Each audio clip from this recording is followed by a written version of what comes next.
Electoral officer को जो ज्ञापन दिया 1 लाख लोगों ने सिग्नेचर करके उसके साथ में दिया। पूरी दुनिया को, देश के लोगों को, सरकार में बैठे हुए गूंगे बहरे लोगों को, देश की अदालत को, उन सबको पता लगेगा कि आंदोलन कितना नीचे तक पहुंच चुका है। और अगर ईवीएम को नहीं हटाया, जबरदस्ती ईवीएम से चुनाव कराने की कोशिश की सरकार ने और इलेक्शन कमीशन ने, तो इसके परिणाम कुछ और ही होंगे। जब ये इलेक्टोरल बोर्ड का जो फैसला 11 तारीख को जो हुआ है और कहा उन्होंने कि 12 तारीख की शाम को आपको हर सूरत में देना होगा, एसबीआई को जो कहा, और एसबीआई ने दे भी दिया। जब आपके पास था ही अवेलेबल, हर कोई जानता था, तो समय क्यों मांग रहे थे?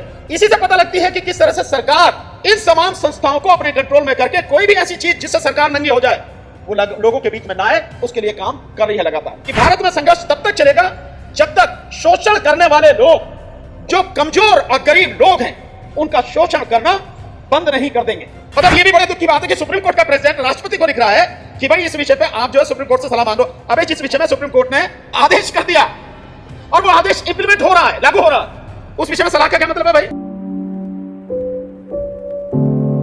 मीडिया के मेरे तमाम बहादुर साथियों को बहुत बहुत धन्यवाद, उनका बहुत बहुत अभिनंदन। और साथियों, जो चीजें अब आपके सामने आ रही हैं, मुद्दे कई हैं और सभी जायज मुद्दे हैं। एक भी ऐसा मुद्दा नहीं है जो अभी यहां बताया गया जो जायज नहीं हो और जिसके लिए आंदोलन की जरूरत नहीं है। ये सीधे सीधे लोगों से जुड़े हुए मुद्दे हैं, चाहे वो जातिगत जनगणना को हो और चाहे वो छत्तीसगढ़ में जो जंगल काटे जा रहे हैं वो मुद्दा हो, चाहे वो जो बेरोजगार हैं उनका मुद्दा हो, चाहे वो किसानों का मुद्दा हो, और ईवीएम का मुद्दा तो है ही। और इस समय अब सीए एनआरसी का भी मुद्दा शुरू हो गया। जो ईवीएम का मसला हम लेकर चल रहे हैं, मैं आप सभी साथियों को दिल से धन्यवाद देना चाहूंगा कि आपकी बदौलत ये ईवीएम का मुद्दा न केवल गांव-गांव, शहर-शहर, गली मोहल्ले, घर-घर ये मुद्दा पहुंच चुका है। हम लोगों को सब लोग देख रहे हैं और हमारे अलावा भी जो जगह जगह देश में अलग अलग जगह साथी लगातार आंदोलन कर रहे हैं। इस विषय में मैं आपको बताऊं, महाराष्ट्र बहुत जबरदस्त तरीके से आंदोलन कर रहा है। हम लोग होके आए वहां पर, नागपुर में बहुत जबरदस्त मीटिंग है। इसके अलावा गोवा, आप अंदाजा लगाइए कि गोवा में कुल जो वोट हैं 11 लाख वोट हैं टोटल, 2 पार्लियामेंट्री कॉन्स्टिट्यूंसी हैं। और अभी हम जो पीछे गए हैं 4 तारीख को, 1 लाख लोगों ने चीफ इलेक्टोरल ऑफिसर को जो ज्ञापन दिया, 1 लाख लोगों ने सिग्नेचर करके उसके साथ में दिए। इतनी जबरदस्त मीटिंग है, हाईली एजुकेटेड लोग हैं वहां के। 10.25% लोगों ने ईवीएम को हटाने के लिए ज्ञापन के साथ में सिग्नेचर अपने करके दिए। ये आंदोलन इस तरह से फैल रहा है।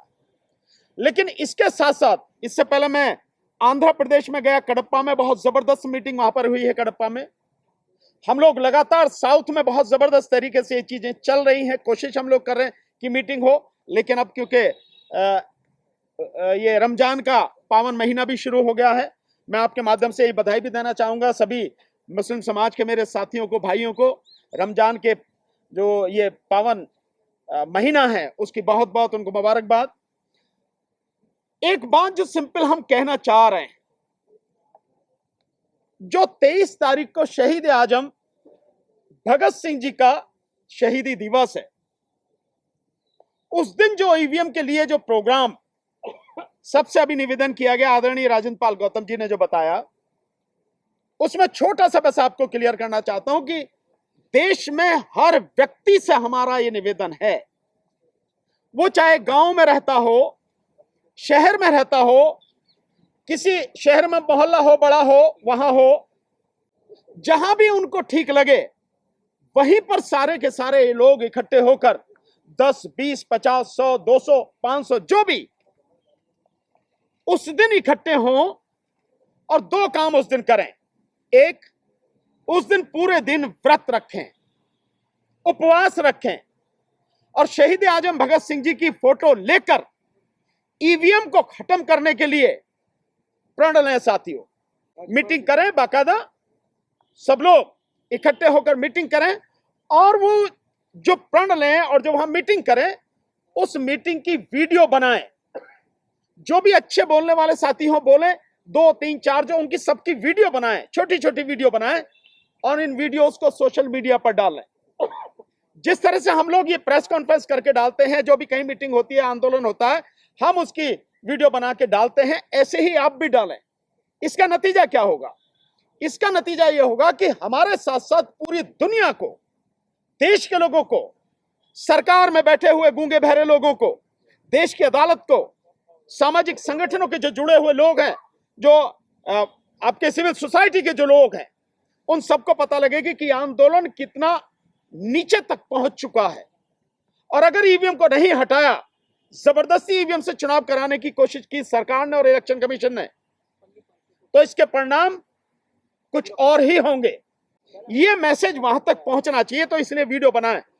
मैं शहीद भगत सिंह जी की जो बात हम लोगों ने डिसाइड की है, देखिए शहीद भगत सिंह जी के विषय में 2 कोटेशन में उनकी कही हुई बात जो मैं आपके सामने रखता हूं, इसको समझना बहुत जरूरी है। 23 साल की उम्र में एक व्यक्ति कितनी व्यापक और कितनी सामाजिक और मानवीय सोच लेकर जीवन जीने वाला हो सकता है, 2 उनके कोटेशन इससे अंदाजा लगाएं। शहीद भगत सिंह जी ने कहा था कि क्रांति का मतलब यह नहीं है कि इसमें खून खच्चर हो, हथियार उठाए जाएं। क्रांति का मतलब है कि जो अन्याय और असमानता पर आधारित व्यवस्था है, वो व्यवस्था बदलकर समानता और न्याय पर स्थापित व्यवस्था कायम की जाए। आप सोचिए कितनी बड़ी बात है कि समानता और न्याय पर आधारित व्यवस्था होनी चाहिए, ताकि हर किसी को न्याय मिल सके, समानता मिल सके, हर किसी का सम्मान हो सके। दूसरा, एक और बहुत बड़ी बात कही थी उन्होंने। जब उनसे पूछा तो उन्होंने कहा कि भारत में संघर्ष तब तक चलेगा, इस बात को समझिए आप, और मैं लोगों से भी कहना चाहता हूं कि भारत में संघर्ष तब तक चलेगा, ये शहीद भगत सिंह जी के शब्द हैं, कि भारत में संघर्ष तब तक चलेगा जब तक शोषण करने वाले लोग, जो कमजोर और गरीब लोग हैं, उनका शोषण करना बंद नहीं कर देंगे। शोषण करने वाले लोग, ये जरूरी नहीं कि वो अंग्रेज ही हो, वो अंग्रेज भी हो, उनके साथ में गठबंधन किए हुए भारतीय हो, और चाहे मूल रूप से भारतीय हो, ये तब तक संघर्ष चलेगा। आज वही स्थिति है। आज अंग्रेज तो नहीं है, लेकिन अंग्रेजों के बाद जिन लोगों ने ये सत्ता हाथ में ली है और आज जिनके पास सत्ता है, इन्होंने तानाशाही की तमाम जो सीमाएं हैं वो सब खत्म कर दी हैं और लगातार अन्याय और अत्याचार करते चले जा रहे हैं। यहां तक कि न्यायपालिका को भी अपनी बदमाशियों से बख्श नहीं रहे हैं। एक बहुत छोटी सी बात, बाकी उसके विषय में हमारे मलिक साहब बताएंगे, पर मैं एक चीज आपको बता रहा हूं। एक बड़ी मजेदार बात हुई है। जब ये इलेक्टोरल बॉन्ड का जो फैसला 11 तारीख को जो हुआ है, और कहा उन्होंने कि 12 तारीख की शाम को आपको हर सूरत में देना होगा, एसबीआई को जो कहा, और एसबीआई ने दे भी दिया। जब आपके पास था ही अवेलेबल, हर कोई जानता था, तो समय क्यों मांग रहे थे? इसी से पता लगती है कि किस तरह से सरकार इन तमाम संस्थाओं को अपने कंट्रोल में करके कोई भी ऐसी चीज जिससे सरकार नंगी हो जाए वो लोगों के बीच में ना आए, उसके लिए काम कर रही है लगातार। फिर भी तो सुप्रीम कोर्ट के इस आदेश के बाद एक बड़ी मजेदार बात हुई है।